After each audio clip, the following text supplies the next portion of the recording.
Sudan has been witnessing tough times as the fighting between two powerful rival military factions seem to be threatening a nationwide civil conflict. The conflict has engulfed the capital in the fighting for the first time, as it has been happening across Khartoum and at other sites in the country. Sudan's army and the paramilitary rapid support forces are fighting each other. This comes as tensions rose after they toppled a civilian government together in an October 2021 coup. The fighting started on April 15th. The conflict began when an internationally backed plan to launch a new transition with civilian parties was floated. In April, a final deal was due to be signed. If the fighting continues, it can destroy hopes of the people and destabilize the volatile region which borders the Red Sea, the Sahel, and the Horn of Africa. K-pop star Moonbin, a member of the boy band Astro, has died at the age of 25, his music label Fantago announced on Thursday this week. Local media citing the police reported that Moonbin had been found unresponsive on Wednesday evening in his apartment in the upscale Gangnam neighborhood of Seoul. On April 19th, Astro member Moonbin unexpectedly left our world and became a star in the sky, said a statement posted on Thursday on Fantago's official Twitter page. It did not provide any information about the cause of the death. The statement asked that everyone refrain from speculative and malicious reports so that his family can pay their respects in privacy. Moonbin, who performed as Moonbin, was a member of the group Astro and also performed with a subgroup called Moonbin and Sanha. He joined the Fantago label's trainee program at an early age and was an actor and model before debuting with Astro in February 2016. The group was originally 6 performers, but one member left in February this year. Moonbin's sister Moonsua is also a K-pop singer performing as part of the girl group Billy. Any cosmic event always amazes people, and people are always excited to witness events like these. One such event that the world witnessed this week was the hybrid solar eclipse.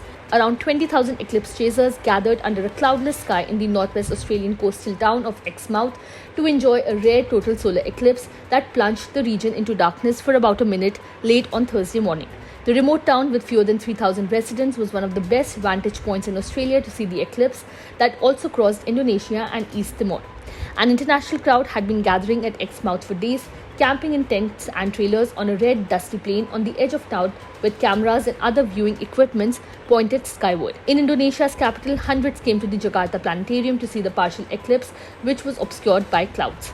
NASA astronomer Henry Throop was among those at Exmouth, loudly sharing the eclipse in the darkness, called the eclipse spectacular and mind-blowing. Sharing his excitement, he said, "It is only a minute long, but it really feels like a long time. There's nothing else you can see which looks like that. It is just awesome, spectacular."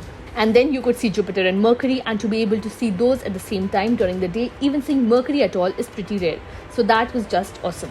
The hybrid solar eclipse tracked from the Indian Ocean to the Pacific Ocean and was mostly over water. The lucky few people in its path either saw the darkness of a total eclipse or a ring of fire as the sun peeked from behind the new moon. The eclipse was a hybrid, not seen since 2013. The US Supreme Court temporarily preserved access to a widely used abortion pill, freezing rulings by lower courts that would have banned or severely restricted availability of the drug. 2 conservative judges disagreed with the decision in the most significant abortion case to reach the 9-member court, since it overturned the constitutional right to the procedure 10 months ago. Without commenting on the merits of the case, the decision by the nation's highest court means that mifepristone, which accounts for more than half of the abortions in the US, will remain available while the case plays out in an appeals court. The Justice Department of President Joe Biden has filed an emergency appeal asking the Supreme Court to block the lower court rulings that would have banned or limited use of the mifepristone. The case stems from a ruling by the US District Court judge in Texas in a lawsuit brought by anti-abortion groups that would have banned mifepristone, which was approved by the FDA in 2000. Twitter's co-founder and former chief executive officer Jack Dorsey launched a new application called Blue Sky on Android, which will serve as an alternative to the microblogging platform now owned by Elon Musk, as per a report. According to the app's website, the social internet of the future will give users more options and creators independence from platforms.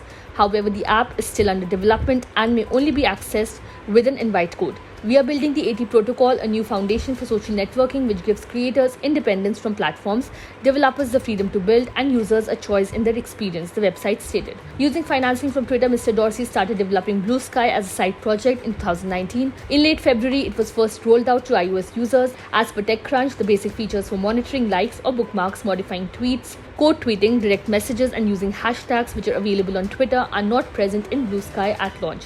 This will make the app a more streamlined version of Twitter than what it initially appears to be.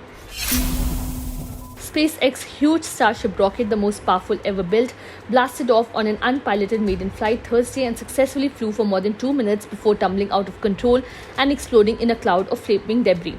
Starship just experienced what we call a rapid unscheduled disassembly, or a RUD, during ascent, said SpaceX engineer John Innsbrucker, serving as a launch commentator on the company's webcast. Tweeted SpaceX founder Elon Musk, who monitored launch from the SpaceX Control Center in Boca Chica, Texas. Congrats SpaceX team on an exciting test launch of Starship. Learned a lot for the next launch in a few months. Thursday's launch was the second attempt after a countdown was scrubbed on Monday due to a frozen valve.